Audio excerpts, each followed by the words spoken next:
Yo, what's up mga kayo Cubs? Magandang araw po muli sa inyong lahat at syempre narito po muli ang inyong lingkod, Master Lekim, at welcome back po muli syempre dito sa ating Master Lekim TV. Bago ko po simulan to ating video ngayong araw mga bayang karista, make sure na dapat nakalike ka po tayo at nakasubscribe. Huwag niyo po kalimutang i-hit yung notification bell or bell icon para po maging updated po kayo sa mga susunod ko pa pong upload na video. At ngayong araw mga bayang karista, syempre meron po tayo muling konting silip, giya, at race analysis sa karera para po kayong araw ng Biyernes. Thank God it's Friday Racing, December 13, 2024. Dito pa rin syempre sa Metro Turf Malbar, Batangas, at meron po sila inyandang 7 races na magsisimula po sa ganap na alas 5 ng hapon. Sana po makatulong sa ating konting silip at giya. Makakuha tayo ng maagang pamasko, mapasama tayo sa winners. Yung mga natin paboritong exotic bets. Na syempre hindi ko na rin papatagalin agad to bayang karista. Puntahan na natin agad dyan. Matapos lamang po yung ating maikling intro. Kaya let's go mga kayo Cubs!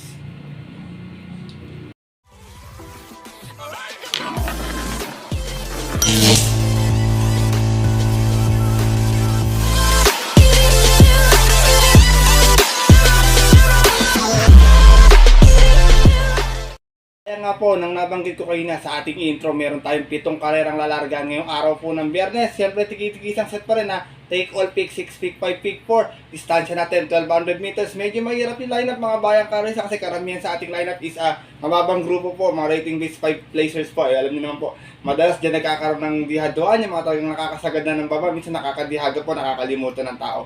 Pero kung may mga mababalita pa po kayo info or minsan hindi pa po kayo mga sa kukurso na daan, maliban po sa giya ibibigay ko, huwag niyo pong kalimutan sama sa inyong diskarte at mga rota. Kaya ito, simulan ko na rin agad at mga konti silip at giya na to.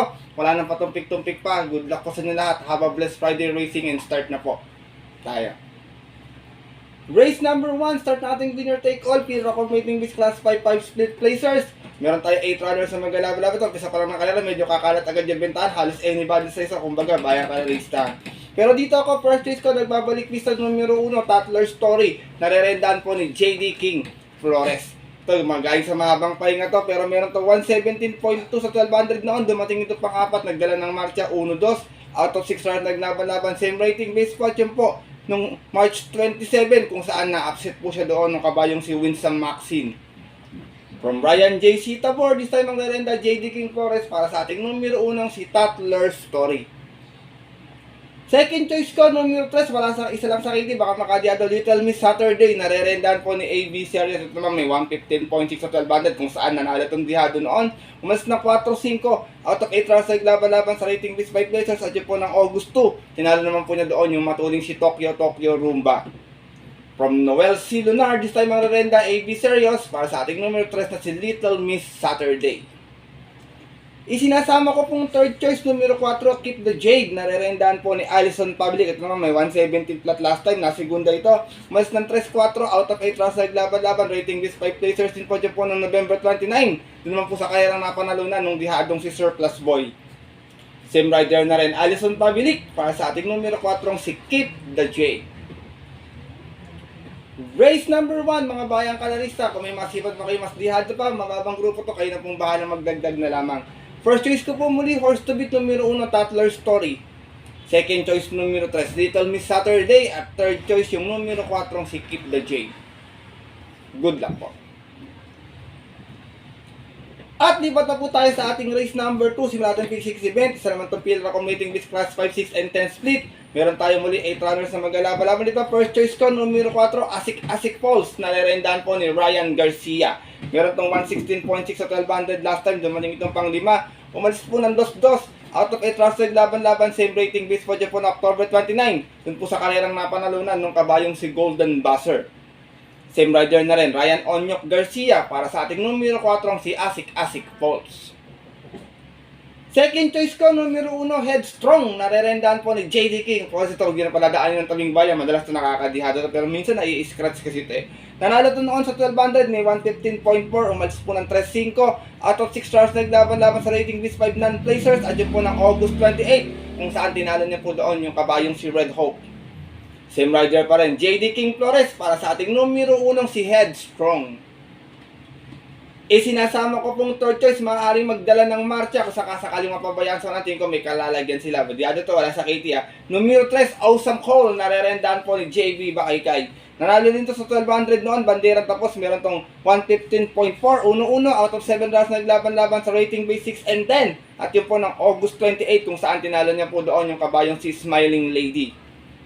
From Charles Ray at this time ang rerenda, JB Bakaykay para sa ating numero 3 na si Awesome Cole. Race number 2, mga bayang kalarista. First choice ko po muli dito, numero 4, Asik Pulse. Second choice, numero 1, Headstrong. At third choice, yung numero 3 na si Awesome Cole. Good luck po.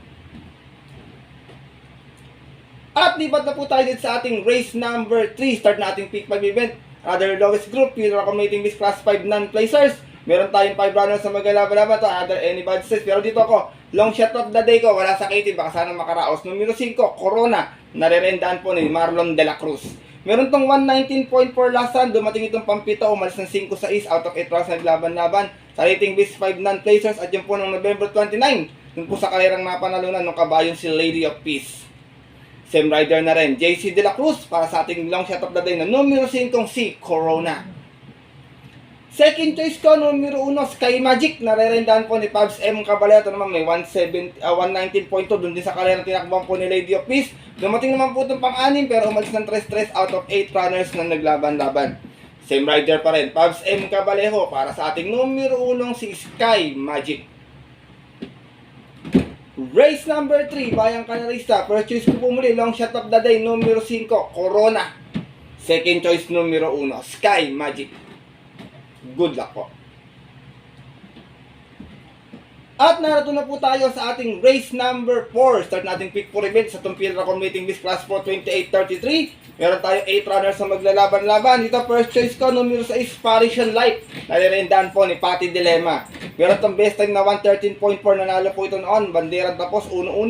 Out of 6 rounds naglaban-laban. Same rating base po dyan po ng September 27. Kung saan tinalo na po doon yung kabayong si Marilag. Same rider na rin, Patty Dilemma. Para sa ating numero 6, si Parisian Light. Second choice ko, numero 1, Moon River. Nalarenda naman po ni Elvin Abrea. Ito naman si Moon River, may 116 plus sa 1200 noon. Nag-barrier ito. Umalis ito ng 1 out of 2 hours naglaban-laban sa isang barrier run noong September 25. Kung saan tinalo niya po doon yung kabayong si Eugene Bell. Same rider na rin, bayang kararista Elvin Abrea. Kung saan dito rerenda sa ating numero 1, si Moon River. Nanalo din to last time, may 113.2 last race, mga bayang kalarista. Isinasama kong third choice, basta palaban, tingin ko mababa naman sa laban, kayang-kayang manalo nito dito. Numero 5, Save My Savings, nare-rendahan po ni John Alvin Guse. So naman si Save My Savings, may 126.8 sa 1400 noon, nanalo ito. Umalis ng 2-2, out of 8 rounds naglaban-laban sa rating base 1621. At yun po, noong September 14, kung saan tinalo niya po doon yung kabayong si Seychelles. Same rider na rin, John Alvin Guse. Para sa ating numero 5, si Save My Savings. Race number 4, bayang kalarista. First choice ko po muli, numero 6, Parisian Light. Second choice, numero 1, Moon River. At third choice, yung numero 5, si Save My Savings. Good luck po. At narito na po tayo sa ating race number 5. Isa naman itong Peter accommodating this class 5, 6, and 10 split. Final DD1 event. Meron tayo 8 runners na maglalaban-laban. Dito, first choice ko, Diado, laging palaban ito, nasa timbangan palagi. Number 6, Angel's Crown, narerendahan po ni Ryan Basse. Meron tong 130 plus sa 1400 noon, nanalo ito. Umalis ng 5-4 out of 8 rounds naglaban-laban sa rating base 5 non-placers. At yun po ng September 14, kung saan tinalo niya po doon yung kabayong si Baywatch. From Apoy Asuncion, this time ang rerenda, Ryan Basse. Para sa ating number 6 na si Angel's Crown. Lagi nasa timbangan to kahit 1200, kaya may base time tong 115.6. Second choice ko, horse to beat, numero 8, Rainy Days. Nalarendahan po ni Lester. Basta ito palaban, tingin ko angat na angat to dito. Meron tong 115 flat last time, na segunda ito, umalis ng 4-3 out of 8 rounds naglaban-laban. Same rating base po dyan po noong November 29, kung saan ang nanalo po doon yung kabayong si La Republica. Same rider na rin, Lester De Jesus. Para sa ating numero 8, si Rainy Days. Race number 5, bayang kararista, marami pang mga may chamba rito. 1, 2, 5, may mga chamba pa yan, kayo ng balang sumipat na lamang. First choice ko po muli, Diado, numero 6, Angel's Crown. Second choice yung yamadong numero 8 si Rainy Days.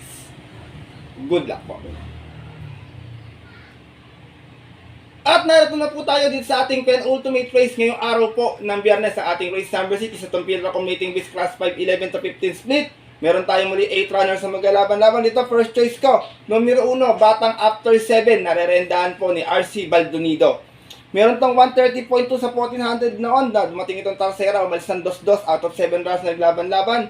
Same rating base fortune po ng November 30, kung saan ang nanalo po doon yung nayamadong si Bohemian. Same rider na rin, RC Baldonido, para sa ating numero 1 si Batang After 7. Second choice ko, sumalita lang na maayos din ko ito magiging kalaban nila rito. Numero 4, Anli Burn, narerendahan po ngayon ni John Sargent de Ocampo. Meron tong 115.4 sa 1200, natarsera ito noon, nagdala ng marcha 1-1. Out of 8 rounds naglaban-laban sa rating base 11 to 15 na po noong November 29, kung saan ang nanalo po doon yung dihadong si Abalone Bandit. From Jomer Estorque, this time ang rerenda, John Sargent de Ocampo, para sa ating numero 4 si Anli Burn. Race number 6, mga bayang karerista. Tinitingnan ko lang may chamber ito, work from home, kung sakali magkakaroon na early speed battle sa karaan kasi medyo 1200 yung distansya. First choice ko po muli, numero 1, Batang After 7. Second choice, numero 4, Anli Burn. Good luck po. At narito na tayo sa ating huling karera ngayong araw po ng Biyernes sa ating race number 7 para ating mga paborito exotic bet. Isa itong Tompira Commuting Beast Class 4 1621 at meron tayong 8 runners na maglalaban-laban. Dito first choice ko, sumalida lang na maayos to, wala sakit, sana makadiyado, baka makaporma. Numero 7, Lucky Julian, narerendahan po ni JB Hernandez. Meron tong 115 flat last time, dumating itong pang-apat, umalis ng 3-3. Out of 7 rounds na naglaban-laban sa rating base 1621 at po ng December 4. Kung saan ang nanalo po doon yung yamadong si Calendar Girl. From O'Neal Cortez, balikan renta distance kay JB Hernandez para sa ating numero 7 si Lucky Julian.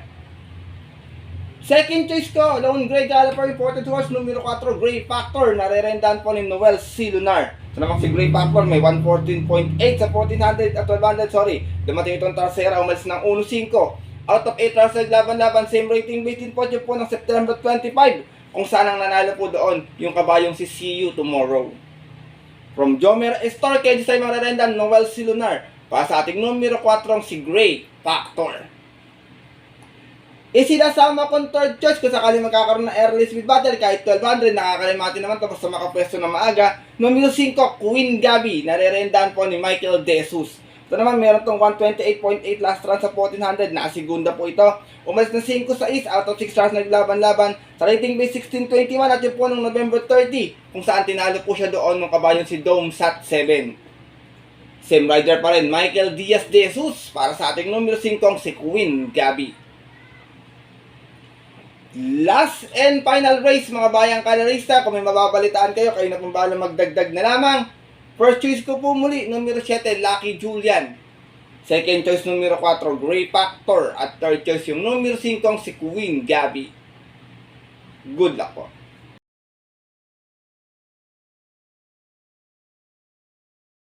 At yun po mga bayang kalarista at ang ating mga kayokabs, sa tapos sa po ating tumagiling video na ating konting silip at giya ngayong araw po ng Biyernes na sana po makatulong po sa inyong diskarte at pananaya. Sana makatihado rin tayo, makakuha tayo ng maagang pamasko mga bayang kalarista na yummy dividends dahil ilang araw na lang, kapaskuhan na. Pero pinapalala ko po muli sa inyo na maaari nyo po itong sundin kung kursunadan yung ating giya. Kung hindi naman po, wala pong problema dahil sariling aral ko lamang po ito, kuro-kuro at opinion po sa karera. Pagdating ng tayaan sa Tarilya, mga bayang karera, siyempre mas mananay po sarili nyo pong napupuso at kursunada, and always po, siyempre, kayo pa din po yung masusunod.